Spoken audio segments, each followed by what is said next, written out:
Ameerikaa fi Iraan waraanaa fi dippiloomaasii gidduu dhaabbataniiru. Bahii giddu galeessaa ammas qaxxaamura balaa irra dhaabbattee jirti. Dippiloomaatonni marii niwukilaraa Jeenevaatti gaggeeffamuuf yeroo qophaa'anitti Ameerikaan naannicha keessatti waraana ishee dabalaa jirti. Dooniiwwan waraanaa yeroo socho'an xiyyaaronni waraanaa of eeggannoo irra jiru. Qondaaltonni Waashingtan yoo Tiraamp ajaja kenne Iraan irratti duula waraanaa itti fufiinsa qabu raawwachuuf qophii xumuruu beeksisaniiru. Iraan keessatti hooggantoonni waraanaa haala kamiifuu guutumatti qophaa'uu isaanii dubbatu. Hoogganaan dhaabbata ittisaa Iraan Birgaadeer Jeneraal Golmaa Riizaa Jaalaalii akka ibsanitti Iraan tooftaa ittisaa cimaa uumuun Ameerikaa fi Israa'el baasii haleellaa kamiifuu of eeggannoodhaan akka shallagan dirqisiiseera. Akka isaan jedhanitti humni ofirraa ittisuu Iraan diinonni ishee si'a lama akka yaadan taasiseera. Jalaaliin akka ibsanitti Waashingtan tooftaalee sadii hordofuu dandeessi. Karaa doorsisa miidiyaatiin dhiibbaa xiinsammuu dabaluun haleellaa waraanaa daangeffame raawwachuu yookiin waraana naannoo guddaa ta'eef of qopheessuudha.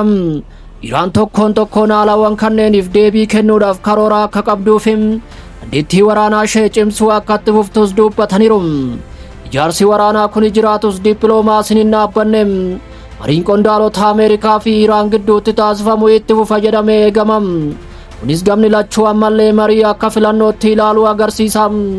Haa ta'u malee haalli jiru ammallee walxaxaa waan ta'eef walamantaan biyyoota lamaan gidduu jiru baay'ee gadi bu'eera.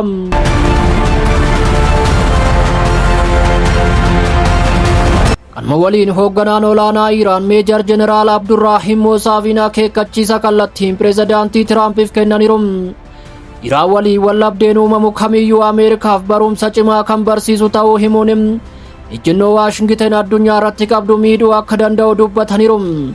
Moosaaviin mallattoo walmakaa Ameerikaa irrattis gaafii guddaa kaasaniiru. USA'n osoo nu sodaachisaa jirtu maaliif waa'ee marii dubbatti jechuun gaafataniiru. Gama biraatiin Ameerikaan xiyyaara fe'umsaa lama xiyyaarota waraanaa dabalataaf xiyyaarota misaayila qajeelfaman balleessan gara naannichaatti bobbaastee jirti. Tiraamp waa'ee humna galaanaa humna guddaa qabu erguu ifatti kan dubbatan yoo ta'u, Ministeerri Haajii Alaa USA Maarko Ruubiyoon ammoo dippiloomaasiif filatamaa ta'us filannoowwan hundi minjaala irraa akka jiran ibsaniiru. Maarko Ruubiyoon Iraan yoo haleelamte haloo ba'uu akka noolles beeksisaniiru. Marii Jeenevaatti gaggeeffamu irratti ergamaa USA State Witkoff gorsaan Tiraamp Yaared Kushner ministeera dhimma alaa Iraan Abbaas Argaachii waliin ni mari'atu jedhamee eegama.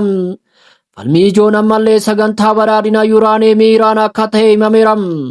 Teheraan badhaadhinni yuuraaneemii mirga seera qabeessa waliigaltee niwukilaraa hin babal'isne jalatti qabdu ta'uu cimsitee kan dubbattu yoo ta'u, muummichi ministeeraa Israa'el Beniyaamin Netanyaahuu waliigaltee kamiifuu al duree kan ta'e badhaadhina yuuraaneemii zeeroo gochuu gaafataniiru.